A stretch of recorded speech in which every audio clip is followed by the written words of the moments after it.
Welcome to the Upshot, Multi-World Disc Golf's podcast about the latest in the disc golf world.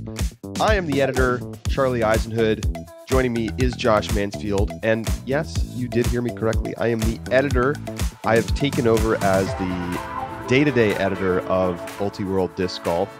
And so we'll be a little bit more involved in the site and with the podcast and everything this year. So I'm looking forward to that. This is our first official show of the new year. Of course, we hope you caught our player sponsorship emergency pod that came out yesterday. Josh, it's great to be back here. 2022, an exciting year coming up. How are you? I'm well, thanks. Glad to be back home off vacation. I'm ready for disc golf. I watched a lot of disc golf, actually, just old YouTube videos during traveling. So I'm ready for the season. I know, but we still have to wait. It's kind of brutal. We still have almost 2 months before the disc golf season really gets started.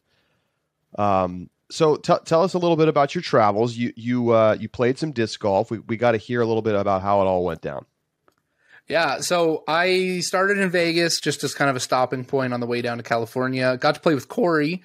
And Corey actually called me out in the email a little bit, and he said that, I'm pretty hard on ball golf courses, and LVC in particular is like the poster child for ball golf courses that I didn't like.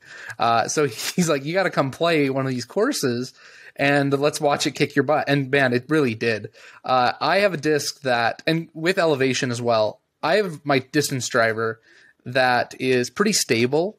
And I was throwing it on like 30-degree hyzer and I still was burning out in the wind. It was uncontrollable for me. Corey kicked my butt. He gave us a great time. I'm going to offer an amendment to my opinion on ball golf courses. I think that they are excellent there are a lot of things that get challenged that I think that are valuable, right? Controlling the wind, distance, etc. I think that things like wind, though, is hard to see and perceive as well on camera, right? The difference between a 20 mile an hour and a 35 mile an hour headwind is hard to perceive, whereas lines in the woods, I think, are a little bit easier to see on camera. So in terms of viewership, I prefer still viewing the woods lines for that. And here's the second thing that I'm going to say. Now, that's kind of a hot take to say that it's easier to see lines in the woods. I mean, that's often... perhaps not easy. I find it, like, if I see someone overturn a disc in the woods, I can, like, as that shot goes in, you're like, oh yeah, that's going to hit a tree. He's not going to make that corner. I can't see what the wind is not visible. You can feel it. It's tangible. I get that point. And like, that's what creates some of the challenge out there for sure.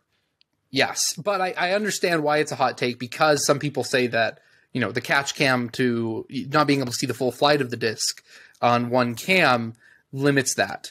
I see it both ways. So I don't think that that's a compelling reason for me to prefer a ball golf course. But here's what I'm going to say. I think that, Charlie, for you, for example, if you were to become 1,000 rated player and, there's a par 5 and I say, Charlie, you're going to go for eagle, you can probably do it 1, 2, maybe even 3 out of 10 times. And the pros are going to do it 9 out of 10 times. Lots of players can play excellent holes and excellent rounds even. But what differentiates pros from amateurs, or, the top pros from the rest of us, is how consistently they're able to do it. And because of that consistency, the mistakes that they make are very minute. That being said, courses have to punish minute mistakes, right? A mistake, if I throw a disc and it lands 10 feet left of where I was aiming, that's great for me. I'm thrilled, right? It can land 40 feet from where I was aiming, and I still could probably be thrilled. If a pro lands 40 feet from where they were aiming, that should be considered a blunder, and a course needs to punish that. And I don't think that the Vegas courses do enough of that. Tweak it more, punish their mistakes, punish the mistakes at the pro level, and I think I'd be more satisfied. But I had a great time. It was gorgeous. And that course, I have a lot more respect for it. And I went back and actually watched the round of the course that I played. So I already do enjoy it a little bit more. This was out at Wild Horse? Yes, this is at Wild Horse. This was the I don't remember which course it is. It's round 3. If you watch round 3 of LVC, we played most of those holes. So, got it. Well, it sounds like great to be able to get some disc golf in on vacation, and nice to take some time off over the holidays. Hope everybody had a chance to do the same. And we're back with some more news. Of course, we were waiting to see who was going to be announced from Dynamic Discs, and huge surprise that it was Ricky Wysocki. He gets a 4-year, $4 million deal, matching Paul McBeth's annual $1 million a year. He also gets a $250,000 signing bonus, which you'll hear from him in our upcoming interview in just a moment, is being given to him in Bitcoin. Yes. So big money for Ricky Wysocki. And, in a lot of ways, Josh, this deal, besides being 4 years instead of 10, looks a lot like what Paul McBeth did. It's $1 million a year. It includes the formation of, and this was not in Paul's deal, but Paul has also sort of pioneered this. It includes a foundation, setting up the Saki Bomb Foundation. It includes a line of discs designed just for Ricky Wysocki. It's going to include, multiple stock stamp discs, the whole thing, right? The whole 9 yards that, Discraft rolled out for McBeth. And we'll get a chance to talk about that and a lot more about this deal. But first, let's hear from Ricky himself. Talked to him earlier today. Stay with us. It's The Upshot.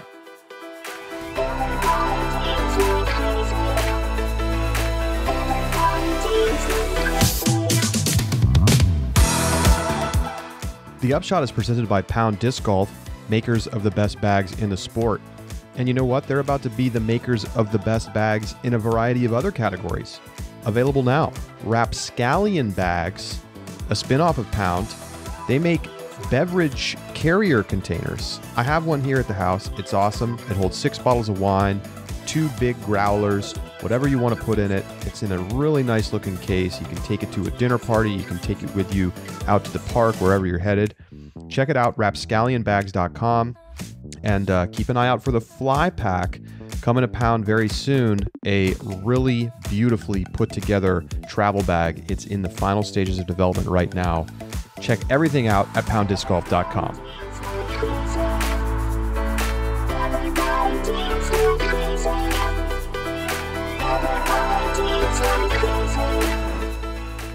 Joining us now on The Upshot is Ricky Wysocki, the 2-time world champ who has just announced that he is going to Dynamic Discs on a 4-year, $4 million deal.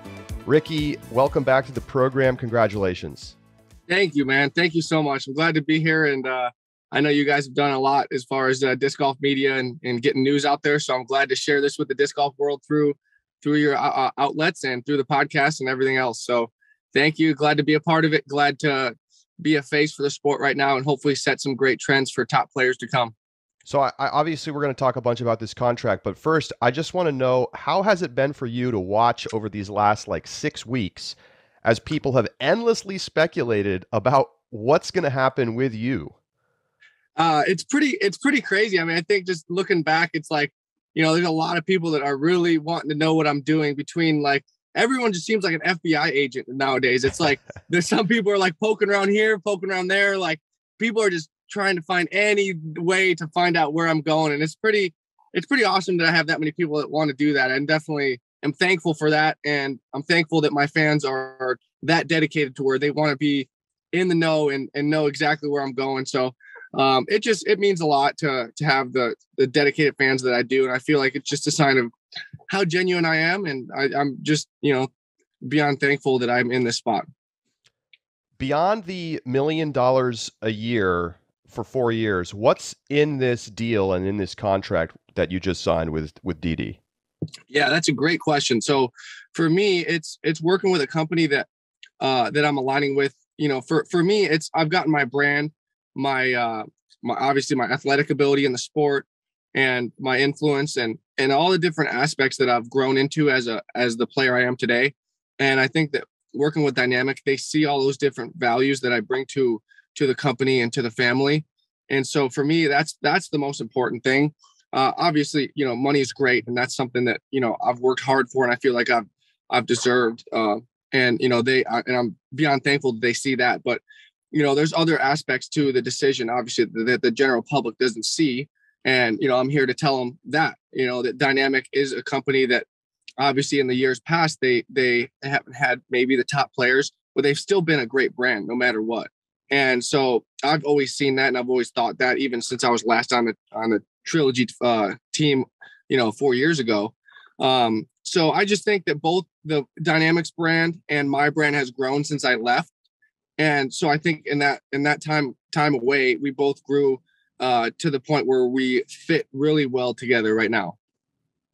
So you mentioned before we just started recording this that you're also getting a signing bonus that's separate from the 4 years, $4 million. What's the signing bonus, and what's the story there? Yeah, so it's a signing bonus of $250,000, and it's going to be accepted in crypto. So I'm going to be the first disc golfer to get paid any sort of money in crypto, and so that's super exciting. That's something that I'm really into, and it's another reason why Dynamic's been so great to work with. Is I kind of told them, hey, I want to get paid in crypto. I think that'd be cool. I'm really genuinely a believer in this crypto stuff, and they didn't bat an eye. They're like, yeah, we'll do that. That sounds great. And so I think that's just a sign of how innovative and how up with the times that Dynamic is. And I think that the general public and the fans are all going to see that for years to come. And I think that I'm just super excited for the general public to see what I'm seeing right now on the inside of the company and the core of the company, and what it boils down to is a great future for the sport. That's for sure. Bitcoin, Ethereum, something else. What's your choice? So with that big amount of money, I'm probably just going to go Bitcoin, because it's not so it's a pretty stable coin compared to some other ones. So I'm probably that's the most confident that I want a confident coin that I'm going to use, just because of how stable it is. I don't Ethereum, and there's other coins that might be fun, but that's a lot of money to be throwing at one coin. Yes. So obviously people are going to be very interested to know what's the story with your discs, what's going to be your signature discs. What can you tell us right now about the plan? Yeah, so we have in the contract, we have a plan for, I think it was like 7 or 8 different discs. So basically one disc for pretty much all the different shots I'm going to be throwing. And we're working on the naming. And we're actually working on the very first one as we speak. It's getting made and probably going to be sent and tested this off season in the next month or so. What are we, early January? So maybe I'm not going to give a time frame, but in the next couple months we'll have the first disc probably ready to go, and I'm super pumped about that. And then we got 7 other ones that we're working on, and so there's going to be a whole Saki Bomb line of discs, and that's another reason. Beyond just the $1 million deal that I'm excited about is they're willing to work with me and use my branding to build a whole lineup of discs, which no company's really done before. And I think that my brand's kind of set me up to, be in a spot to where there's value in me designing a brand of discs and specific to me for the first time in my career. That's a super exciting milestone that I'm glad to be partnering with Dynamic for in this part of my career. So you're one of a number of players that's leaving a sponsorship contract early. You were on a 5-year deal with Innova. So, why the decision to leave? And was there an out in your contract, or did you just say that you wanted to leave and Innova allowed that? Yeah, I would prefer just not to answer that question, honestly. If that's okay. Cool. Sure. So, first of all, do you have any Saki Bomb stuff already printed with you? You got any discs or anything going on right now? Yeah. So I do. I have a sweet felon. This is called the Latitude's calling it the Orbit. And this is right here. It's the Orbit Felon. Super awesome. This is the plastic's very grippy. This is one of my favorite discs I'm most excited to throw. And it's a really good plastic that Latitude's coming out with right now. And then we've got a couple more other ones as well. We got the Enforcer. This one is in German plastic, so you can see it's kind of see-through. And sorry, more malfunction here. So yeah, the Enforcer here, this is a see-through, pretty stiff plastic. And like I said, this is a German plastic, so it's pretty new in the lineup. And this is totally different than the Enforcers you're going to feel, the stock one. So this is, my signature line right now. And yeah, it's definitely unique. So definitely going to want to check this out if you're an Enforcer fan. And then the harp. So this is a glow harp, and it's a similar plastic to the Enforcer, pretty stiff. And yeah, it's pretty flat. This is also going to be in the line released when I first come out. And then we're going to have a whole separate line for in the future when we have time to design all the discs specifically to all the stuff that I want in a disc. And then Explorer, this is going to be it's a nice grippy plastic. It's not super stiff like these other two, but it's more of a grippy plastic, which I like for a fairway driver. So that is the Explorer. That's going to be the fourth disc of the lineup. And then fifth and last one is the Dagger. And this one is stiff. So it's not like the regular daggers. I've always been a stiff putter guy. So this is definitely to my liking to a T, because it's super stiff. Even the flight plate is stiff, and that's something that's unique to this putter. Some flight plates have a little bit of give, even if it's stiff on the rim, and so this is stiff all the way around. For me, allowing me to get a nice consistent release. So, of course, this is a return to Trilogy for you. You were with Latitude 64 before you moved over to Innova. So, obviously you've already got Harp, you got Dagger, like you've got some discs that were kind of staples for you before you moved to Innova. Are you expecting to throw a lot of those discs again? Or are you going to move to more dynamic discs molds because you're with DD now? How are you thinking about that? Yeah, so it's going to be a little bit of a mix of everything. I think that, to start, it's going to be a lot of this stuff. And then once we start making our lineup, have it a little bit more set in stone, then I'll be switching over to that kind of stuff. But that's just because I'm going to be able to help have a say in the plastic and the design aspect, which is super exciting for me to be able, as a player, to say, hey, I want, tell them exactly what I want. And so I'm going to start off with mostly throwing these 5 discs and working my way slowly, introducing some molds throughout the year into my bag that I'm going to be using for the future. So by the time the 4 years is up, I'm sure we'll have the full lineup up, but I'm not sure. Hopefully we can get them out as soon as possible so everybody can get their hands on them and enjoy them as much as I'm going to. So there's a lot of questions, and I know you're busy and you got to get going. So I just a couple more things.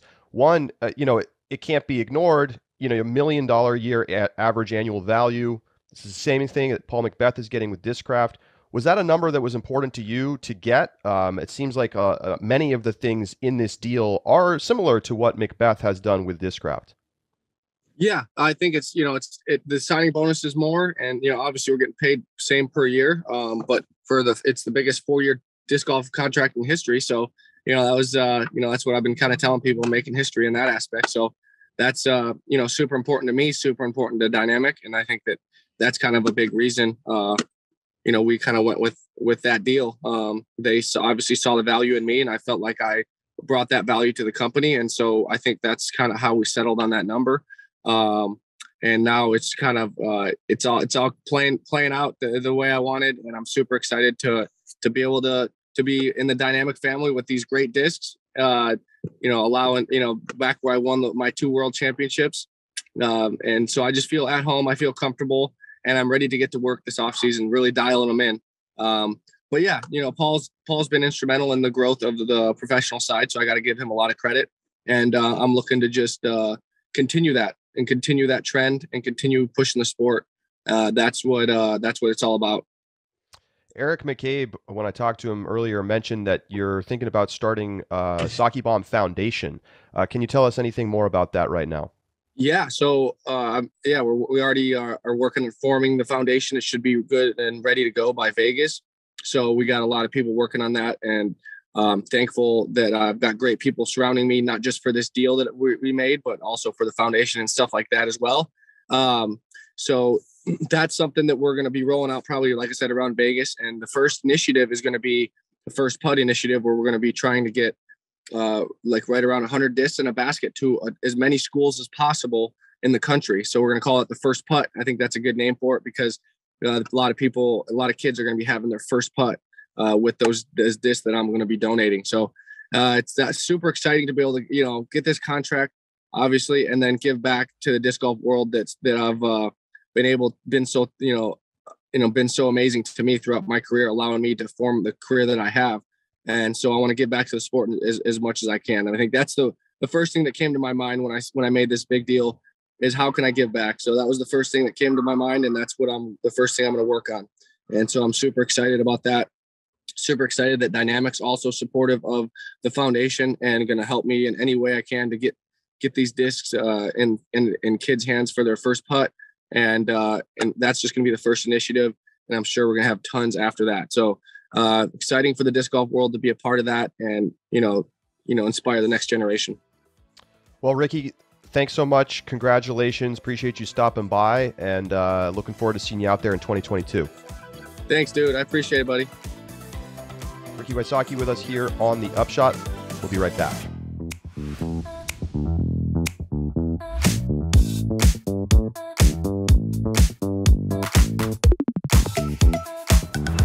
Welcome back to the Upshot.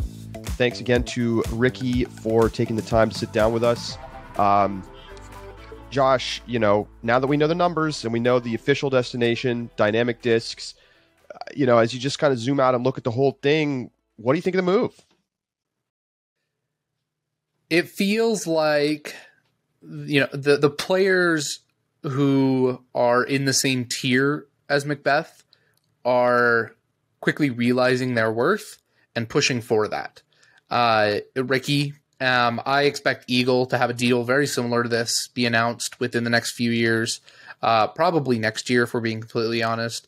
Calvin, I expect to get a deal that is better than, or at least pretty public. I don't know what his deal is now, obviously.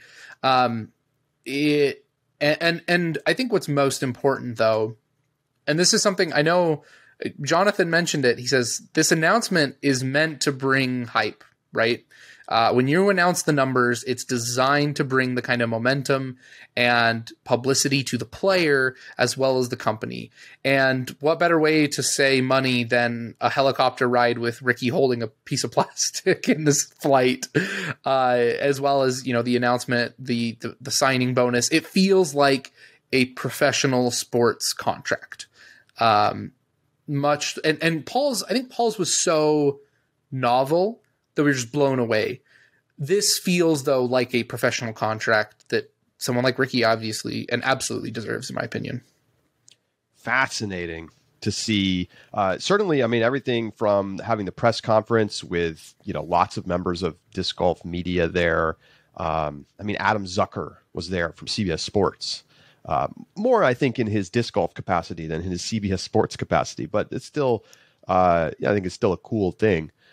Somebody's from the Emporia Gazette there. They're running front page newspaper information about this. Obviously, DD is a big part of Emporia's local business scene, so they get a lot of press in the local newspaper, but it does have that air of the big rollout. And look, it's structured like you would see a baseball team giving a baseball player a contract, signing bonus, right? The whole thing. So, he's matching Macbeth, as I said right before we went to the interview. I think what you're seeing, and look, it makes sense. I'm reading a book right now about investing, and one of the things that it talks about really early in the book, like the first chapter, is clone what works. Steal from other people what's working well.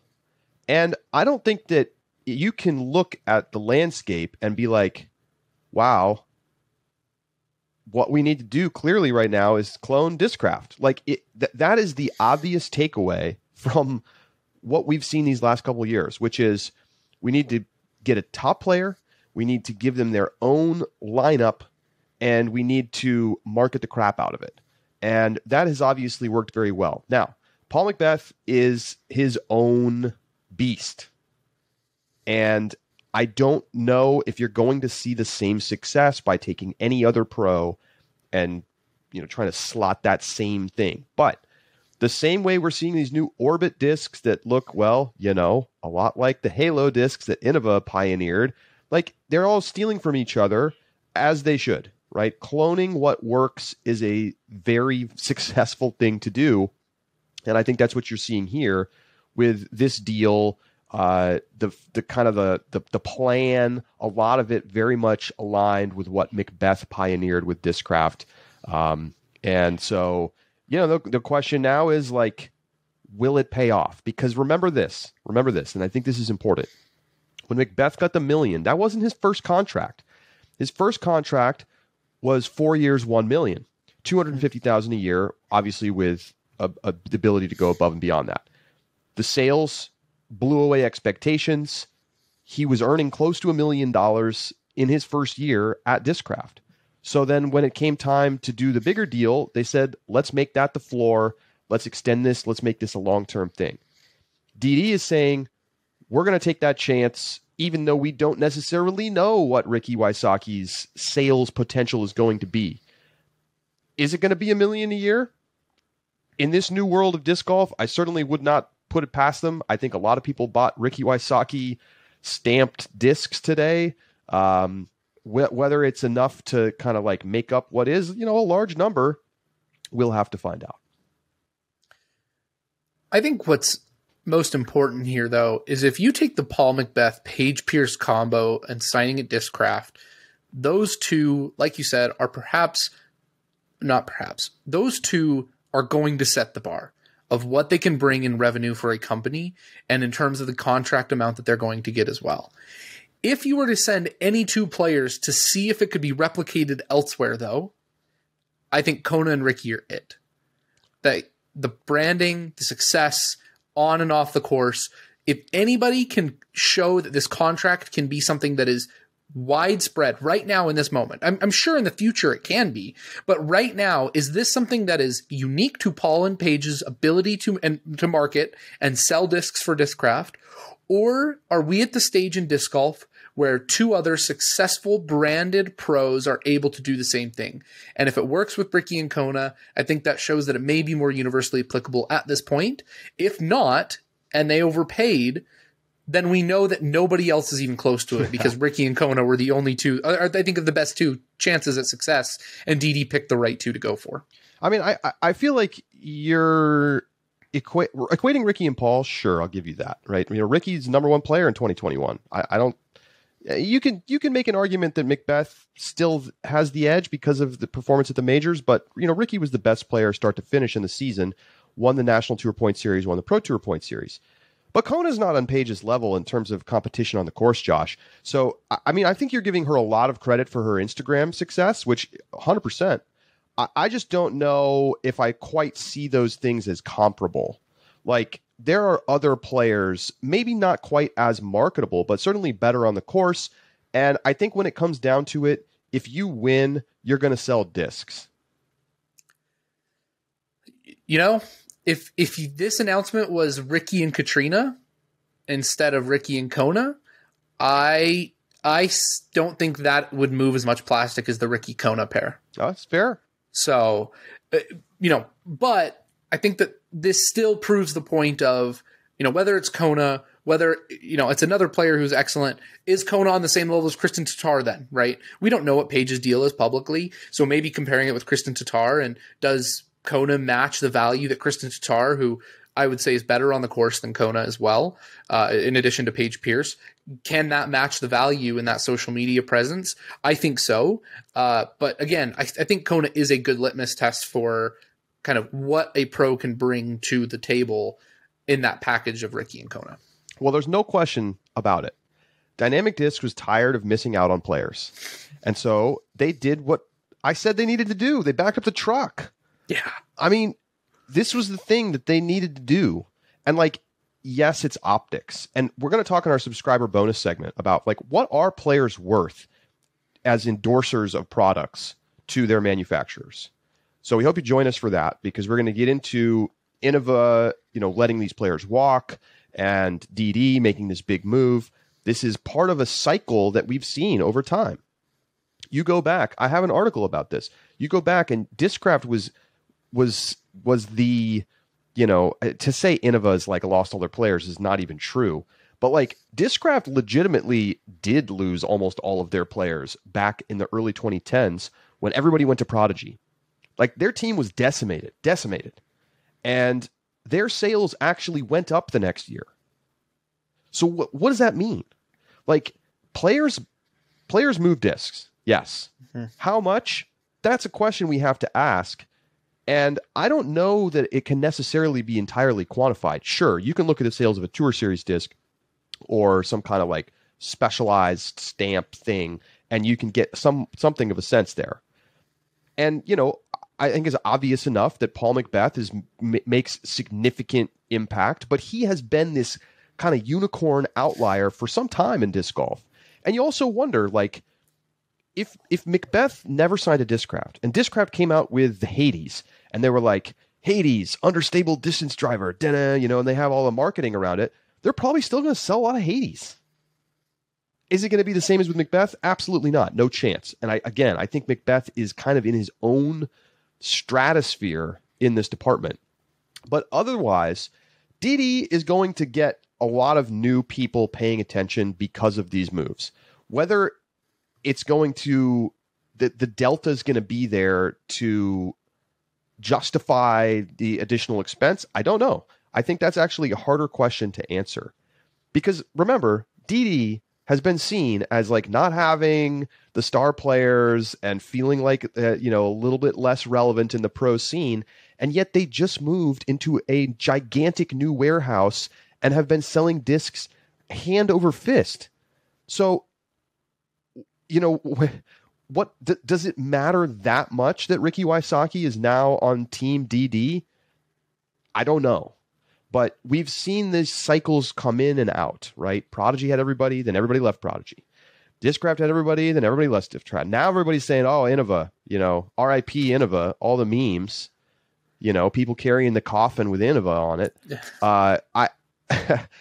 Innova's not going to die. Like, they're the number one market leader. They still have all the discs in every big box store, and they're going to sell gazillion discs. The things that I would be interested in, there's really two things. Because first off, I think Ricky provides a interesting counter argument in a sense, because of his popularity with the Pig. I mean, the Pig wasn't wildly popular prior to Ricky. Yep. And then that disc became a staple in tens of thousands of players' bags because of Ricky, right? 100%. So I think the ability to change a disc, right? When you put Ricky's name on a destroyer, I doubt that moved that many more destroyers. Just having Ricky Wysocki, two-time world champion, above the destroyer logo on a stock destroyer, I don't think that really changed much. I think so. First off, I think that proves a little bit the ability to popularize molds that perhaps are underselling. And the second thing, though, that I think is interesting is the creation of the Ricky lineup, right? Did they call him the Saki Bomb lineup? I don't remember. For this new DD lineup? Yeah. Yeah, they're going to be Saki Bomb. They're going to be in the new Supreme series discs from Dynamic, which is akin to Latitude 64's Royal series, which they have, a bunch of claims about better technology, better plastic, etc. Right. I think that the introduction of the discs as a new disc with collaboration of a pro instantly says, oh, wow, the pro felt like this is what was missing in their bag, so they designed it, and this is what's available now. It must be missing in my bag. So I think that the ability to push forward sales may not even come from, Ricky Fellons. I think it comes from the dedicated lineup that he gets to design that we saw from Paul McBeth that creates that hype. And you're right, like a Hades would sell anyways, but I think that, with McBeth, with any big pro, the creation of a new disc for that pro, people just love it. They love it. They eat it up. It makes them feel like a pro to throw that disc. And so the creation of those lineups for Kona, for Ricky, man, if they make a putter for Kona and her stats improve, like notably 5%, if her C1X and C2 putting between the two of them go up 5% with a signature putter, that disc will never be in stock ever. it's like you could literally market it as the putter that improved Kona's putting, that changed her putting game. I can't imagine how much that would sell. I think that's the value of signing these new pros, and why the creation of lineups under the tentpole pro that leads the team is just so valuable to a manufacturer, more so than stamping the name. Yeah. So valuable. I completely agree. And this is where I think Innova has fallen behind a little bit by not taking advantage of that. It really feels like they don't take advantage of that. Sure, they have discs that are sort of like quasi-design. You pick the plastic, like Sexton Firebird, right? It's like it's kind of its own thing. You can really only get that particular style of Firebird with that plastic if you get the Sexton Firebird. But it's not a brand new disc with a brand new name and a brand new stamp and the whole thing. And, they do come out with new discs that are sort of connected to players, like the Firefly, right? The putter for Sexton. But it's not quite the same thing as when you're like, we're going to design multiple discs for our top pro. And I think Innova should take advantage of that. I mean, when you look at the charts of how discs sold in 2021, you sure see a lot of Macbeth discs up at the top. And the Innova could have been right there doing Ricky discs. And I think DD is going to be up there doing Ricky discs.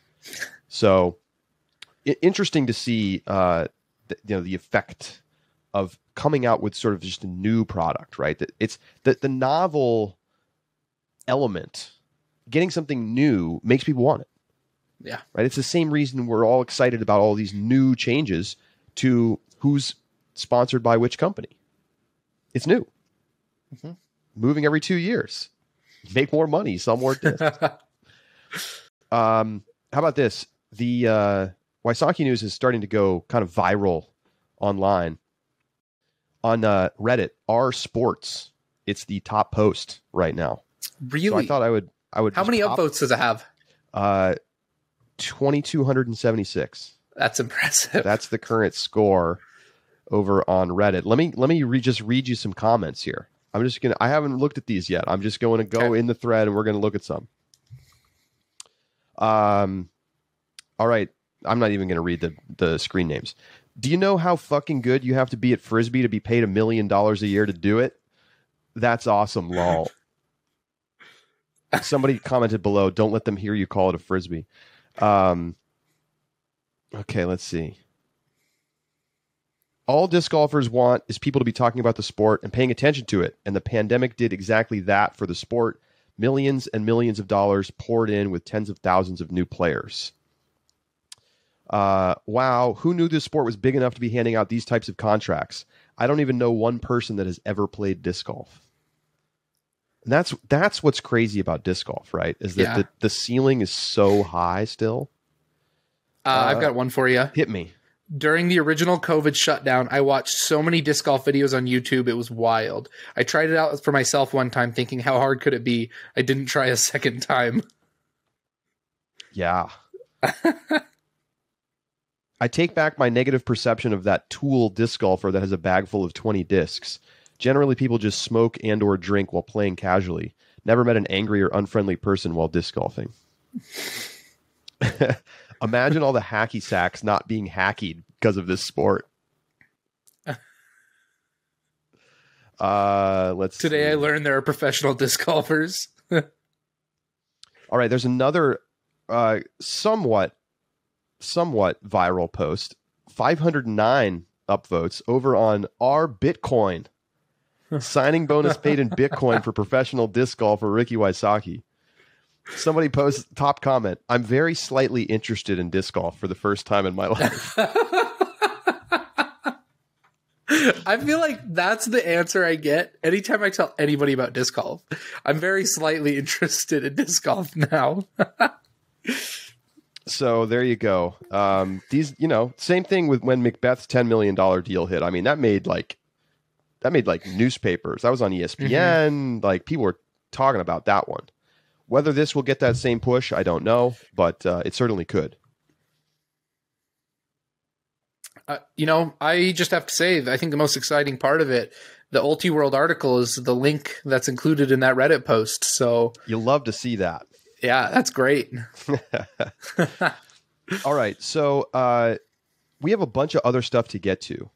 Mm-hmm. We have more conversations to be had about player sponsorship stuff. But if you want to hear more about everything else that happened so far, check out our show from yesterday, our emergency pod. We go through literally every player. We still have some more stuff outstanding. We don't know where Haley King is going to land. We don't know where Katrina Allen is going to land. So we await to see that news. Presumably we'll hear this week sometime. We're still a couple months away from the tour, but when we kind of let everything settle and the dust settles, we will start to look at, how has the landscape changed? Obviously, DD has made a gigantic move upwards in terms of having a competitive team. And we'll assess, who's in a good position for 2022. Once we hear where Katrina and Haley end up, and if anybody else makes a move that we haven't heard about yet. But saw one piece of news real quick for sponsorships. Oh, great. Ella Hansen was promoted to the tour team and signed a 2-year extension with Discmania. So that's the only one I think I've seen in the time between yesterday afternoon and now. So congratulations to Ella Hansen. I think it's a great signing. It really does fill the hole when we talked earlier in the season about Discmania not having enough FPO players. I'll be interested to see if she can make the leap. She obviously had some very good flashes last year. 3rd place at the U.S. Women's Championship. That was tremendous. But, then the back half of the season, not nearly as impressive. Sure. But the power is there. And with time to practice and get better, Ella Hansen remains one of the most promising players on tour right now in FPO. So, we could talk about this news while we're on it. We've got some PDGA Player Awards were announced, and Ella Hansen was one of them. That's right. Well, perfect segue. She was the FPO Rookie of the Year. No surprise. Yeah. Now, of course, these awards are all generated directly by algorithms. Yes. Earning points for playing in various levels of tournaments. So this is not like a hand-picked thing or a vote. There's just rules, and Ella Hansen won FPO Rookie of the Year. A much more sensible Rookie of the Year than Juliana Korver. Yeah, Juliana Korver did not qualify for this Rookie of the Year contest. I think that this is, it feels correct, right? The Juliana Korver thing, we had to reconcile with ourselves as to whether or not we felt like it was appropriate. But Ella Hansen winning Rookie of the Year for FPO feels like a good choice. She performed well. She had some big moments, and I think that she really has the capacity to shine next year with more time on tour and more time focusing on the putt, honestly. That's the big thing. And so, big shout out to Ella Hansen. I think an excellent Rookie of the Year. Take us through the other awards. Yeah. On the other side of Rookie of the Year, we've got Gannon Burr. Not shocking. The title on the PDGA article says that Burr and Hansen cruise to Rookie of the Year titles. And I think that's a perfect way to describe Gannon Burr and his success there in Rookie of the Year. I don't even know which other MPO player comes close to Gannon Burr. I don't either. What a season. At 16. He's just got to pick it up a little bit. Throw the shot, young man. But no, kudos to both of them. I think we could have known that without even looking at the stats. Yeah. We also have then our PDGA Player of the Year. Player of the Year for MPO is Ricky Wysocki.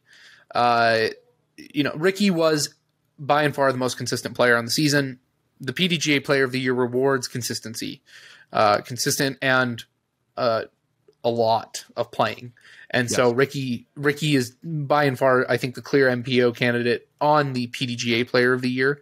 They don't weight majors, to my understanding, or at least significant enough to overcome the kind of consistent and long-term performance that Ricky brought. Yeah, they changed the scoring criteria after last year's kind of fiasco when Katrina beat out Paige, despite Paige totally dominating on the Pro Tour scene.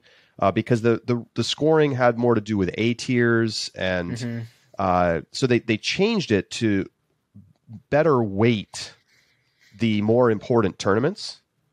I can't remember off the top of my head. I'm going to see if I can look it up, how they do the scoring. But, I'm not surprised to see Ricky win. He ended up beating Paul McBeth by 75 points. Ricky Wysocki had 750 points to McBeth's 675. It does look like they do weight majors more. But, I mean, Ricky's 7th at Worlds scored him similar to his 2nd at Delaware challenge. Trying to see if he had another 40 point. It's very close to his 4th at OTB Open. So not enough that... Yeah, not hugely, right? Right, yeah, no. So just for some context, you get 100 points for winning a major, 60 points for winning an Elite Series event, and 15 points for winning an A tier. Okay, perfect. And the drop off, once you get down into... You basically get a big bonus for winning a major. It's a 20-point bonus. 3rd place is 70, 40, and 5. 7th place is 40 and 20. So, you're getting a... I don't know, percentage-wise, it's probably like a 50 to 200% bonus for winning a major versus doing the same level of performance at an Elite Series event. But, there's just a lot more Elite Series events. There weren't that many majors this year. There were only the 2 in MPO. Mm-hmm. So, and McBeth taking 2nd at Worlds cuts out 20 points already just on that one shot. Right. It's not surprising to me that Ricky wins this, even in spite of Paul's excellent performance at majors. How about over in FPO? I think this is the interesting one. Katrina Allen wins FPO Player of the Year. What are your thoughts on that award, Charlie? Well, so she beat out Paige Pierce by, 55 points, 880 to 825. Well, look, she won Worlds, so that's a big bonus right there. She won a bunch of A tiers late in the season, as she typically does, and so that was worth some extra points. And remember, Paige Pierce wasn't playing a lot of the national tours, Josh, and those are still Elite Series. So those were some lost point opportunities for Paige Pierce. And Paige Pierce ultimately ended up playing some NTs late in the season, but did not play very well late in the season. And I think ultimately it's the fact that Paige Pierce did not play well down the stretch of the tour that really held her back from being able to win this award. Katrina's always going to play well. She's going to play a lot of events. She's going to put herself in a great position to win this award every single year. I actually think, there's really, if you're Paige Pierce, there's nothing to complain about this year. Like the points structure makes sense. And ultimately, if you're going to choose to skip tournaments, then you're going to miss out on points earning opportunities in this model. Now, I think it's fair to argue that Paige Pierce had the better season, start to finish, but it was pretty close. And under these rules, I don't think there's really much room for complaints. Do you feel that the Disc Golf Pro Tour Player of the Year or the PDGA Player of the Year is a more important award to manufacturers? Because we know that the Ulti World Player of the Year is the most important award that a player can earn. But for second place, which one do you feel is most important? If you're a manufacturer and you go to Ricky and you say, I'm going to give you a bonus for Player of the Year, but you can only do one of them, which one's more important to you? I still think it's PDGA. Okay. Why? Especially right now. Too many cooks in the kitchen for the Pro Tour one. When the fans are getting 20% of the vote and it's just like random popularity contest, like that doesn't hold the same weight as a very clear points driven. We can all look at the rules and we can know how to win the thing. I think that is a more clear sign of, high quality performance start to finish over the course of the season. Now, obviously they're going to be heavily correlated. I don't have a huge issue, Missy Gannon winning. Like Missy Gannon was definitely the story of the end of the year. And she won the Pro Tour Championship. So her winning the Pro Tour Player of the Year, that makes sense to me. But it also makes sense that she didn't win in FPO or in PDGA, that is. She finished 5th. And, obviously had a really good season. But Katrina winning back-to-back Player of the Year's PDGA, I think that's an impressive achievement. So here's I actually would disagree with you. And maybe I'm looking a little too far forward, but I don't think anymore manufacturers would want to encourage and bonus the one that tells their players to play more A tiers. Like, could you imagine if Eagle tore something in his elbow at an A tier? Yeah, but A tiers are only worth 15 points now. That would be a totally valid critique previously. Last year, 100%. A tiers were massively overvalued compared to actual, because I think the problem was that A tiers were Pro Tour. Pro Tours were A tiers. Oh, right. And so now they're a separate category of NT, which I don't know what they're going to call them in the future. Maybe DGPT or just ES or something. But they were massively overvalued. Now it's a bonus. But winning an A tier is still a meaningful thing. Okay. All right. Fair point. I will say though, I think it's wild that Paige Pierce did not get either Player of the Year award after the season she had. I mean, I know why. It makes logically I could tell you why she didn't. It's still wild. For someone who won how many Elite Series events? I'll tell you what. I know. But I'll tell you what. Timing is everything. If you completely invert the season, she played bad at the beginning, she didn't win US Women's, but then she came out, even the same thing at Worlds, but then she was just ripping hot down the stretch, win the, throw pink, win US or win DGPT championship. She probably wins the Player of the Year award. It's just how we are. It's how our brains work. So I can understand that. As to the PDGA one, I mean, again, I think she knew she was taking a risk by not playing Elite Series events. That's true. And Paige did win the U.S. Women's. Yes. You said that she didn't. No, I'm saying if you inverted the season. Got it. Bad I understand. At the beginning, okay. And doesn't win U.S. But Women's. then ended up winning throw pink in the DGPT championship. It might have been. Okay, I understand. Got it. Yeah, no, I think you're right. Still wild though. I guess. I mean, MVP awards are always like this. They are not necessarily a perfect reflection of who the best player is. Otherwise, we would have more defensive MVP awards in the NFL. It's about storylines. So, more news here. Congratulations to the PDGA on reaching 200,000 lifetime members. Really incredible.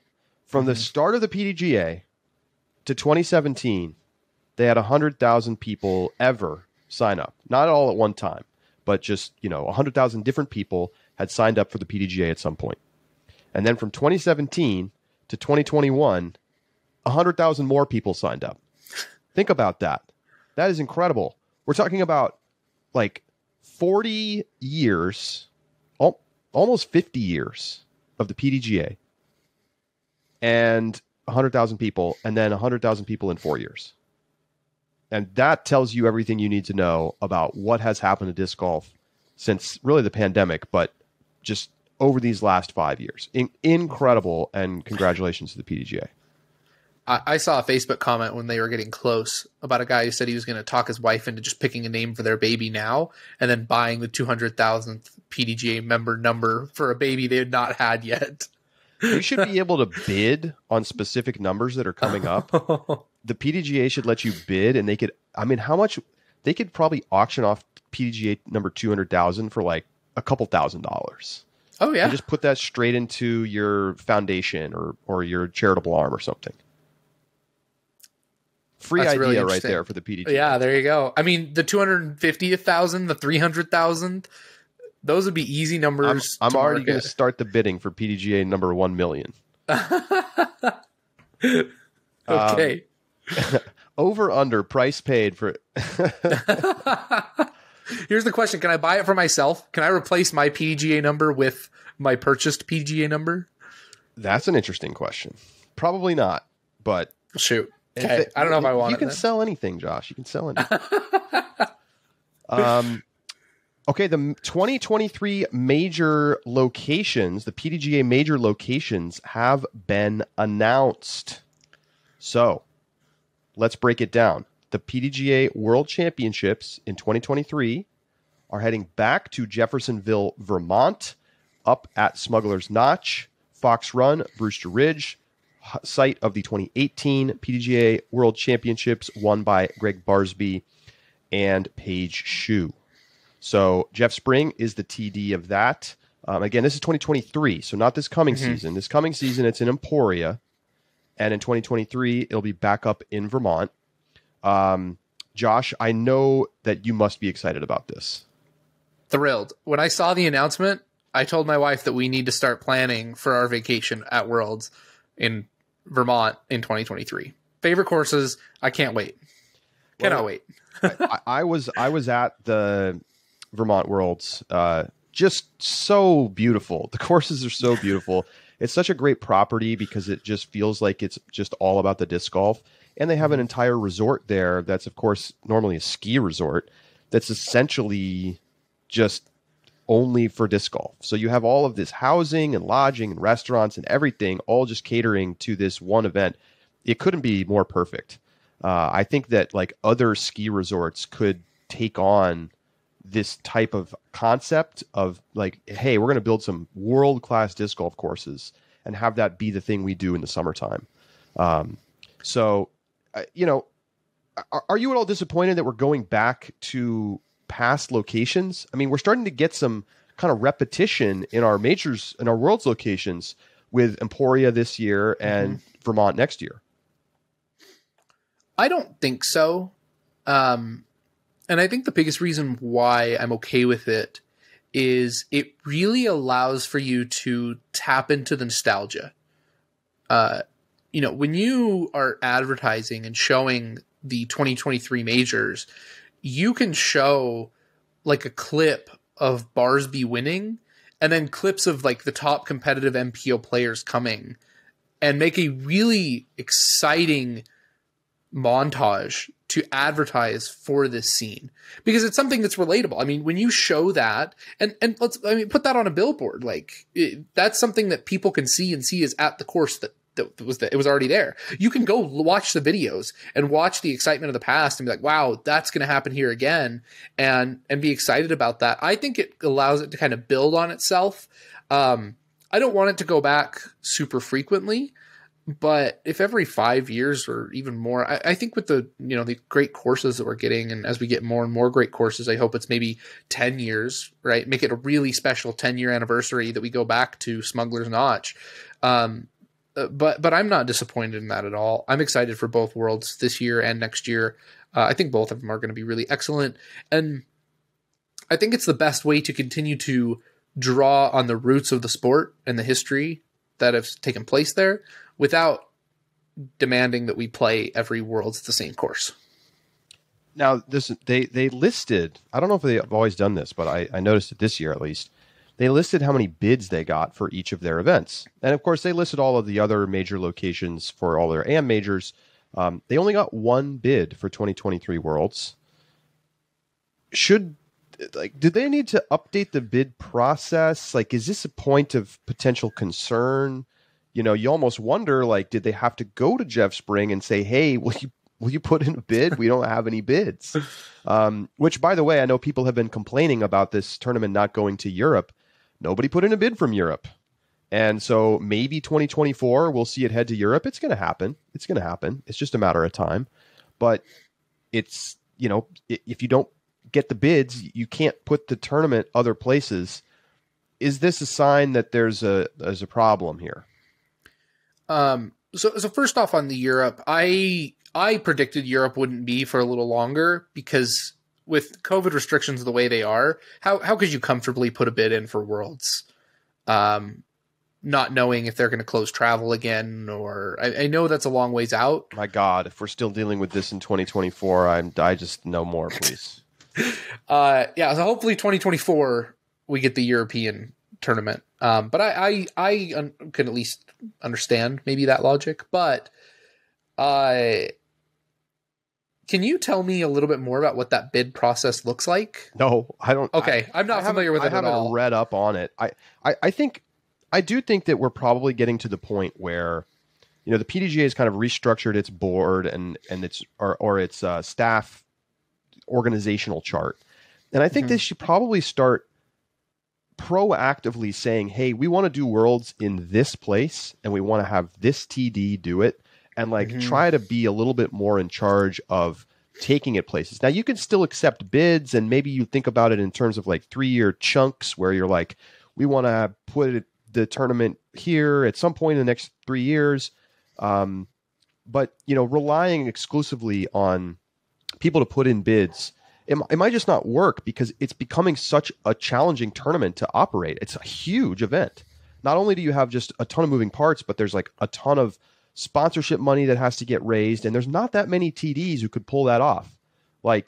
Your average local B or C tier operator cannot run a world championship disc golf tournament. Sorry, we don't mean to be rude, but there's just not that many TDs that can really reach that level. So I think the PDGA should probably start, if they're not already doing this, going out and saying, hey, we love this course or this concept. Can we get 2 courses there that would be appropriate within close enough distance to make it work for Worlds? And can we find a TD that can run it? And start thinking about that as opposed to just sort of sitting back and soliciting bids. I think this Jeff Spring being the TD of Worlds and the announcement coming right after the consolidation of the tours, it makes me feel like this is where we're actually at. Assuming that it's only one bid, I could see the PDGA going, Jeff, we need a Worlds, and Jeff saying, okay, great. I've hosted GMC, I've hosted Worlds, all TD at Smuggler's Notch. And then in 2024, PDGA and Jeff sit down and say, okay, let's call up Nate Heinold. Nate, we want you to run it in Michigan here, or we want you to run it in, somewhere in the Midwest again, or, and then when we go to Europe, we call UC and we say, UC, we want to do this in Finland. We need your help getting this set up. Here's where we're going to put it on the tour so it matches the schedule, and it becomes just a collaboration where it has to. The Pro Tour has to have a say in this moving forward.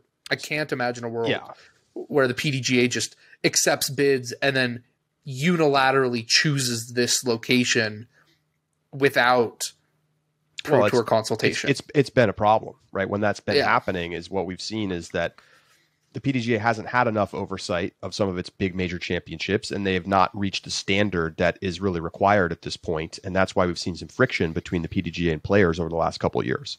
But I think, we're kind of moving on from that. Speaking of Heinold running majors in Michigan, Champions Cup, the new PDGA major that will operate for the first time this year in April, and it's going to be down in the Carolinas.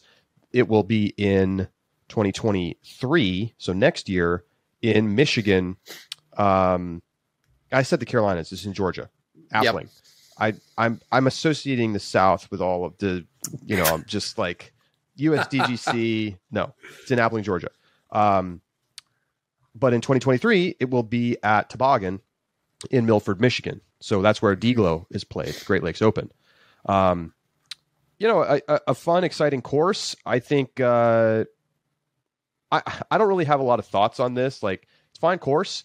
It's going to be challenging. It's challenging enough for a major, I think. The question really for me is how does Champions Cup feel? Do we get that feel this year that it's a major? And will that come through in 2023 as well? Yeah, I don't really have a lot to add. The one thing I do want to add, though, is that Nate Heinold is going to be busy in 2023 because he's also got the PDGA Amateur and Junior World Championships in Peoria, home of Ledgestone, that he is going to be running as well. Is he announced as the tournament director of Champions Cup?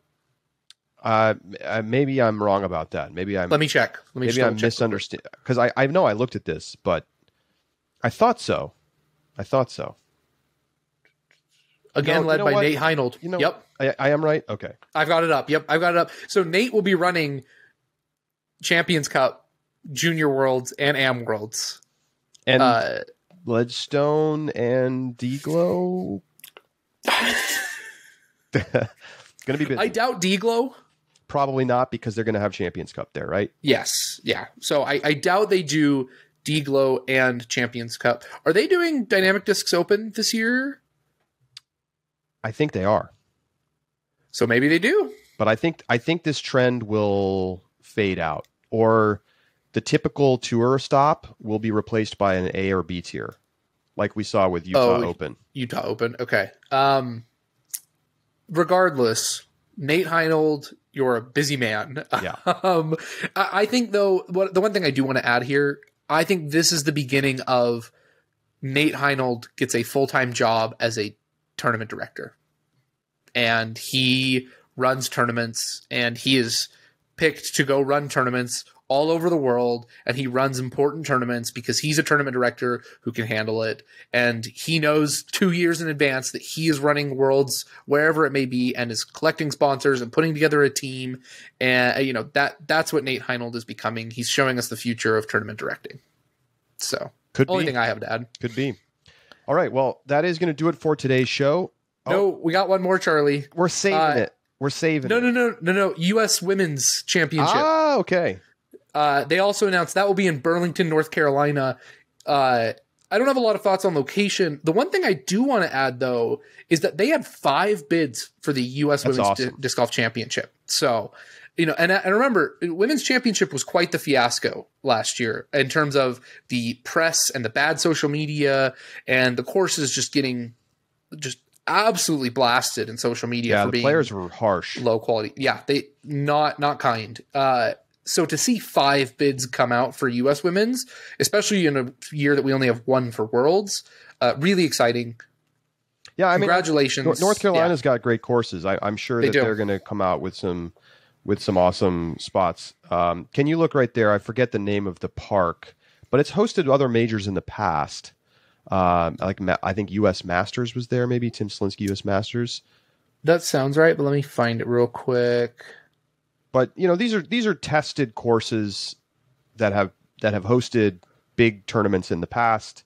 So I love that this tournament moves around. I still would like to see USDGC also host FPO and not have it be sort of this separate tacked on A tier. But if this is having like a traveling FPO only major championship is very cool.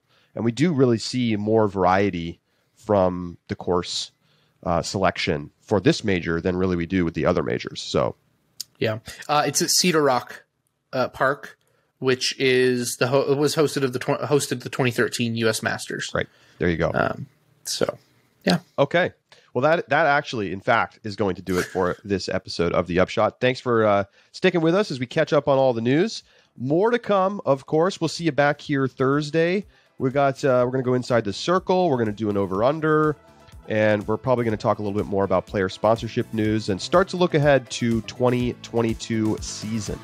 So for Josh Mansfield, I'm Charlie Eisenhood saying so long. Join us in our subscriber bonus where we talk about the value of players. We'll see you there.